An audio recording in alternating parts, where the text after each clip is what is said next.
Well, thank you very much, everybody, and I'm delighted to be hosting this group of really distinguished people and leaders. Few leaders can even compete with the people around this table. Xo'sh, barchangizga katta rahmat. Men bugun bu yerda juda nufuzli va yetuk insonlar, yetakchilarni qabul qilayotganimdan mamnunman. Dunyoda kamdan kam yetakchilar bugun bu stol atrofida o'tirganlar bilan tenglasha oladi. Ular Markaziy Osiyodan. Bu esa juda go'zal, kuchli va jonli mintaqa. Haqiqatan ham bu qattiq irodali va aqlli odamlar yashaydigan hudud. Bugun men bu yetakchilar bilan Oq uyda ikki tomonlama uchrashuvlar o'tkazdim. Biz juda muhim mintaqaviy munosabatlar, iqtisodiy sheriklikni mustahkamlash, xavfsizlik sohasida hamkorlikni yaxshilash va umumiy aloqalarni kengaytirish haqida fikr almashdik. Hozirgina katta hajmdagi savdo kelishuvlari amalga oshirildi. Amerikaning harbiy va boshqa turdagi mahsulotlari ular tomonidan sotib olinmoqda. Biz dunyodagi eng yaxshi harbiy texnika ishlab chiqaruvchi mamlakatmiz. Ular buni yaxshi anglab yetishgan. Men hokimiyatga kelganimdan beri biz armiyamizni tubdan qayta qurdik. Barcha yetakchilarga bu yerga kelgani va Amerika bilan kuchli hamkorlikka sadoqatli bo'lgani uchun minnatdorlik bildiraman. Markaziy Osiyo mamlakatlari, ya'ni C5 guruhi dunyoning tarixiy va geografik chorrahasida joylashgan. Bu zamin avvaldan Sharq va G'arbni bog'lagan Buyuk Ipak yo'liga mansub bo'lgan. Bu hudud buyuk va go'zal tarixga ega. Bugun esa ularning Yevrosiyo yuragidagi joylashuvi ularga ulkan ahamiyat va beqiyos salohiyat baxsh etmoqda. Afsuski, avvalgi amerikalik prezidentlar bu mintaqani butunlay e'tiborsiz qoldirishgan. Bu esa ulkan boylik va imkoniyatlarga ega hudud. Biz bu xatoni tuzatmoqdamiz. Men Amerika va bu mamlakatlar o'rtasidagi sheriklikni hech qachon bo'lmagan darajada mustahkamlashga qat'iy bel bog'laganman. Biz bu mintaqaning ahamiyatini juda yaxshi tushunamiz. Ko'plar buni bilmasdi, ammo mazkur mintaqa dunyodagi eng muhim hududlardan biridir. Biz muhokama qilayotgan asosiy mavzulardan biri esa strategik minerallar hisoblanadi. So'nggi haftalarda ma'muriyatim dunyo bo'ylab ittifoqdoshlar bilan kelishuvlar tuzib, bu resurslar zanjirini kengaytirdi. Yaqinda Xitoy rahbari Si Szinpin bilan uchrashdik. Keyin Yaponiyaning yangi bosh vaziri bilan hamda Janubiy Koreya, Malayziya va boshqa mamlakatlarda samarali muzokaralar o'tkazdik. Bu davr mobaynida Amerikaga 2 trillion dollardan ortiq sarmoya kirib keldi. Hozir umumiy investitsiyalar miqdori 18 trillion dollarga yaqin va yil yakunlangancha bu raqam 20-21 trillionga yetishi mumkin. Bu nafaqat Amerika, balki dunyo miqyosida ham misli ko'rilmagan ko'rsatkich. 3 oy oldin ma'muriyatim Armaniston va Ozarbayjon o'rtasida tarixiy tinchlik kelishuvini imzolashga erishdi. Bu esa 8 ta urushdan biri bo'lib, 8 oy ichida ularning barchasi tugatildi. Hozir Rossiya va Ukraina o'rtasidagi nizoni tugatish ustida ham ishlayapmiz. Bu hali yakunlanmadi, ammo yaxshigina oldinga siljishlar bor. Men ishonamanki, bugun bu stol atrofida o'tirgan har bir davlat tinchlik imkoniyatlaridan foydalanib, o'z foydasini ko'zlab ish ko'radi. Yaqin vaqtlarda bu mamlakatlardan ba'zilari Ibrohim kelishuvlariga qo'shiladi. Bu haqda esa rasmiy e'lonlar yaqin orada beriladi. Bugun kechasi men shodlik bilan shuni xabar beramanki, Qozog'iston rasman Ibrohim kelishuvlariga qo'shildi. Bu juda katta va muhim voqea. Qozog'iston buyuk yetakchiga ega bo'lgan buyuk mamlakat. Janob prezident, sizga chin dildan minnatdorlik bildiraman. Bugun bu yerga kelgan barcha nufuzli yetakchilarga yana bir bor tashakkur. Biz hozir qisqa ammo samarali ishchi kechki ovqat o'tkazamiz. Ular uzoq yo'l bosib kelishdi. Shunday ekan, qisqa lekin foydali muhokama bo'ladi. Ommaviy axborot vositalariga ham adolatli yoritgani uchun minnatdorlik bildiraman. Bu ajoyib yetakchilar bilan bir joyda bo'lish men uchun katta sharaf. Ular juda hurmatga sazovor insonlar. Ular o'yin o'ynamaydigan rahbarlardir. Qarshimdagi bu rahbarlar jiddiy odamlar sanaladi. Shunday ekan, janob prezident, agar xohlasangiz so'zni sizga bermoqchiman. Keyin navbat bilan boshqalar ham fikr bildirishadi. Shundan keyin kechki ovqatni boshlaymiz. A great honor to be with these incredible leaders. These are highly respected people, and there's no games. They don't play games. I want to tell you that.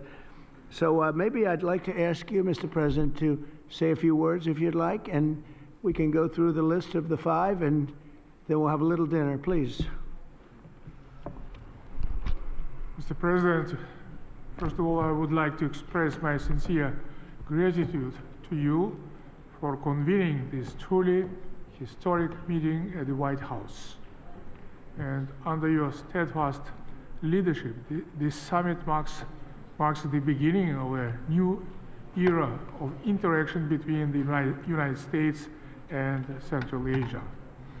precisely Sizning oqilona va jasur siyosatingiz dunyo bo'ylab qo'llab-quvvatlanishi lozim deb hisoblayman. Sizning prezidentligingiz davrida Amerika yangi oltin davriga kirmoqda. Men sizning Amerikani yana buyuk qilish g'oyangizni kelajakka yo'naltirilganini yuksak qadrlayman. Bu meni ham adolat va tartib tamoyillariga asoslangan kuchli va barqaror Qozog'iston qurish strategiyasini izchil amalga oshirishga ilhomlantiradi. Tinchlik prezidenti sifatida siz bor yo'g'i 8 oy ichida 8 urushni to'xtatdingiz. Shu bilan siz Amerikaning xalqaro barqarorlik ustuni sifatidagi rolini yanada mustahkamladingiz. Janob prezident, men Qozog'iston va Amerika o'rtasidagi ko'p qirrali hamkorlikni rivojlantirishdagi doimiy qo'llab-quvvatlagingizni yuksak baholayman. Sizning ilk prezidentlik davringizdayoq mamlakatlarimiz munosabatlari kengaytirilgan strategik sheriklik maqomiga ega bo'lgan. Amerika Qo'shma Shtatlari Qozog'iston iqtisodiyotiga 100 milliard dollardan ortiq sarmoya kiritgan eng yirik investor bo'lib qolmoqda. Savdo aylanmamiz so'nggi yillarda 2 barobarga oshdi va 5 milliard dollarga yaqinlashmoqda. Qozog'iston Amerikadagi ichki uran ehtiyojining taxminan 25% ni ta'minlaydi. Mamlakatimizda 600 dan ortiq amerikalik kompaniyalar faoliyat yuritmoqda. Bu juda yaxshi ko'rsatkich deb hisoblayman. Faqatgina shu tashrif doirasidayoq 17 milliard dollarlik bitimlar imzolandi. Bu esa kelgusida yanada keng hamkorlikka yo'l ochadi. Bu noyob imkoniyatlarni to'liq amalga oshirishga shaxsan mening siyosiy irodam qat'iy va bu hech qachon o'zgarmasligini ta'kidlayman. Shubhasiz, mamlakatlarimiz o'rtasidagi ikki tomonlama hamkorlikning juda yorqin kelajagi bor. and this will is firm, is irreversible, and I will keep all important issues under my personal attention. I have no doubts that we have very bright future as it comes to our bilateral cooperation. Thank you, Mr. Thank you, Mr. President. Great job, too. Thank you very much. Уважаемый господин Трамп, мы высоко ценим ваш личный вклад в обновление, перезагрузки.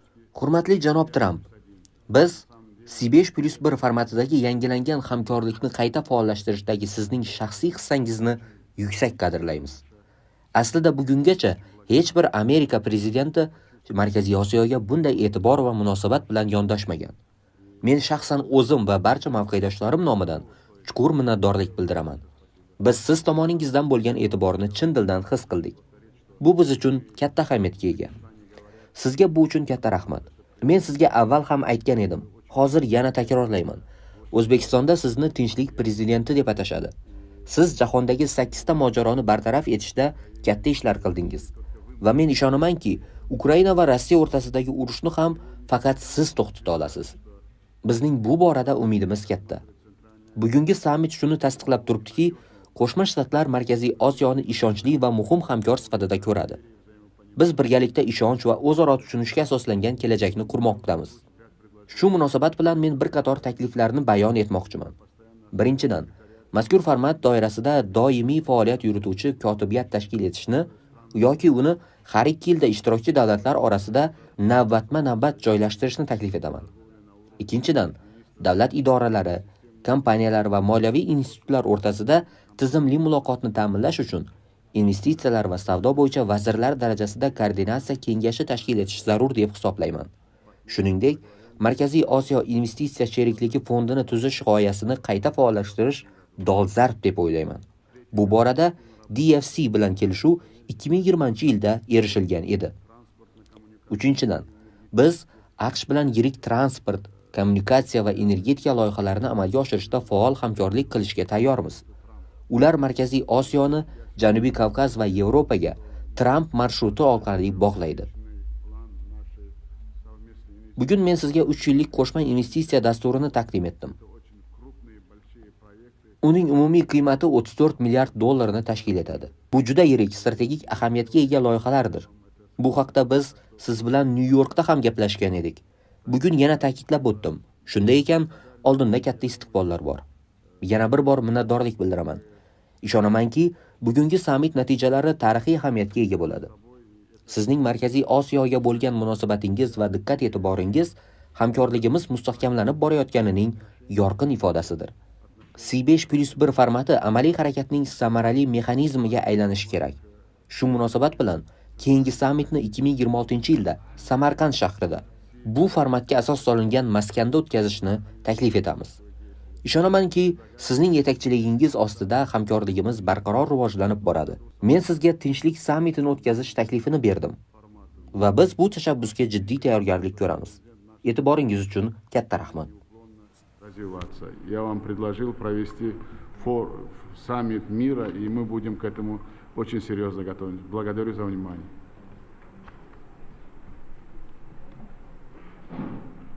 Thank you very much. Great job. Thank you, Mr. President. Please. محترم جناب پرزیدنت، تشکر زیاد برای دعوت جهتی اشتراک در همایش امروزه سطح عالی جشن در قالب آسیای مرکزی ایالات متحده آمریکا. شما در تامین صلح و شما در منطقه‌های Prezident Donald Trump sizning taklifingiz bilan bugungi muhim yuqori darajadagi C5+1 formatidagi tarixiy uchrashuvda ishtirok etayotganimdan xursandman. Siz dunyoning turli nizoli hududlarida tinchlik va barqarorlikni ta'minlashda e'tiborga loyiq va tahsinga sazovor rol o'ynayapsiz. Tinchlik yo'lidagi sa'y-harakatlaringiz katta e'tirofga arziydi. Hurmatli Prezident, sizga samimiy tabriklarimni izhor etaman. Bugungi kunda mamlakatlarimiz o'rtasidagi hamkorlik keng qamrovli bo'lib, savdo, iqtisodiyot va xavfsizlik yo'nalishlarni o'z ichiga oladi. Xavfsizlik sohasida biz terrorizmga qarshi kurash, ekstremizmga qarshi choralar hamda giyohvand moddalar savdosiga qarshi faol hamkorlik olib boryapmiz.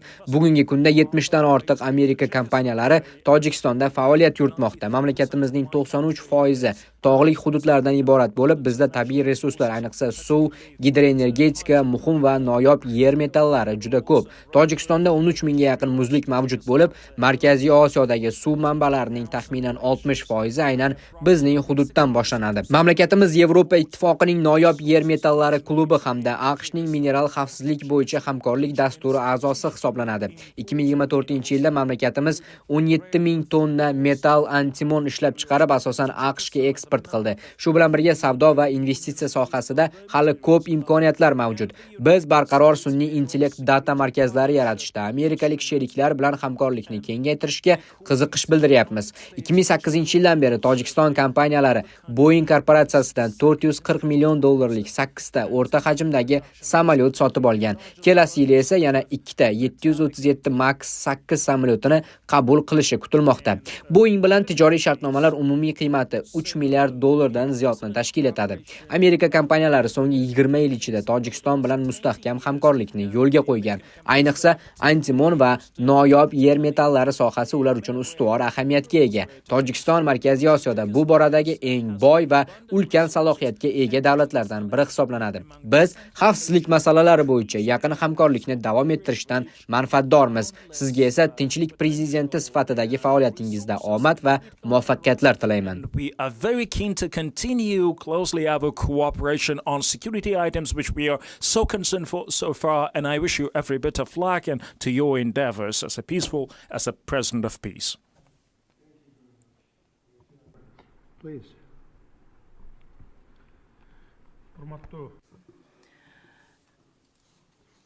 Dear Ms. Media Representatives, for me it's a great pleasure for me to hold a bilateral meeting with Hurmatli ommaviy axborot vositalari vakillari, men uchun bugun prezident janobi oliylari Donald Trump bilan ikki tomonlama uchrashuv o'tkazish va C5+1 formatidagi sammitda ishtirok etish katta sharafdir.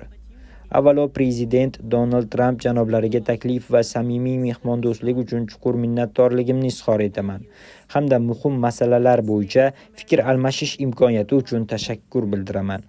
Qirg'iziston Amerika Qo'shma Shtatlarini tashqi siyosatdagi eng muhim hamkorlardan biri sifatida qadrlaydi. Biz ikki tomonlama uchrashuvda Qirg'iziston va AQSh munosabatlarining dolzarb masalalari, shuningdek Markaziy Osiyo mamlakatlari o'rtasida hamkorlikni mustahkamlash yo'llarini muhokama qildik. Men Qirg'iz-Amerika munosabatlariga oid 4 asosiy yo'nalishni ta'kidlamoqchiman. Ular iqtisodiyot va investitsiyalar, shu jumladan turizm, gidroenergetika rivoji, raqamli iqtisodiyot, sun'iy intellekt va axborot texnologiyalari, tinchlik, xavfsizlik va barqarorlikni ta'minlashdan iborat. Shu nuqtai nazardan prezident Donald Trampning jahon barqarorligini mustahkamlash va turli mintaqalardagi mojarolarni tugatishdagi katta hissasini alohida e'tirof etaman. Prezident lavozimida ish boshlagan chog'imda men qo'shni davlatlar bilan chegara masalalarini yaxshi qo'shnichilik ruhida hal etishni asosiy ustuvor vazifa deb belgilagan edim. Bugun oradan 5 yil o'tib, mamnuniyat bilan ta'kidlaymanki, biz bu maqsadga erishdik. Eng muhimi tinch yo'l bilan. Bu natija Markaziy Osiyoning global siyosatdagi rolini keskin oshirdi va yetakchi davlatlar mintaqamiz bilan hamkorlikni kuchaytirishga katta qiziqish bildirmoqda. C5+1 formati siyosiy muloqotni rivojlantirishning muhim minbariga aylandi. Bu men uchun katta mamnuniyatdir. Prezident Donald Trump janoblariga bugungi sammitni tashabbus bilan tashkil etgani va samimiy mehmondo'stligi uchun alohida minnatdorlik bildiraman. Biz bu qadamni Amerika Qo'shma Shtatlarining Markaziy Osiyoga va do'stona hamkorlikka bo'lgan yaxshi niyat va sadoqatli ifodasi sifatida qabul qilamiz. Ishonchim komilki, bizlarning birgalikdagi sa'y-harakatlarimiz ikki mamlakat va xalqlar manfaati uchun aniq, o'zaro foyda keltiradigan natijalarga olib keladi. I value this step and regard it as a demonstration of the United States' goodwill and commitment towards Central Asia and friendship. I am confident that our joint efforts will lead to concrete, mutually beneficial outcomes for both nations and people. Thank you very much for your attention. Thank you very much. Thank you very much. Please.